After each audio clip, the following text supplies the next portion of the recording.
What is up mga kamoto? Kumusta po kayong lahat? May bagong update tayo nga pala sa ating classic bike na RS100. Magpapalit tayo ngayon ng karburador. So bali ito yung brand niya, Keihin na karburador. Bali dalawa yung pinagpipilian ko, yung isa ay Takasago.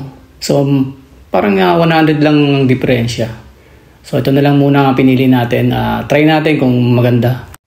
700 ang bili ko nito. Doon sa Imus kay Ate Bioli. Sa plaza ng Imus. Bali marami siyang parts ng RS100 eh. So ayan, binaklas na at ikakabit na yung bago nating karburador. Lagi na lang kasing nag-overflow yung gasolina. Kaya nagpalit na tayo ng bagong karburador. Makalimutan mo lang i-off yung fuel cap. Kinabukasan pagising ko, overflow na siya. Talagang tumatagas yung gasolina. Kaya napilitan na rin tayo magpalit kahit replacement brand lang. Mahal kasi yung original niyan eh. Nga pala, dito tayo nagpapalit ng karburador sa 3AJ Motor Shop. Tropa natin to.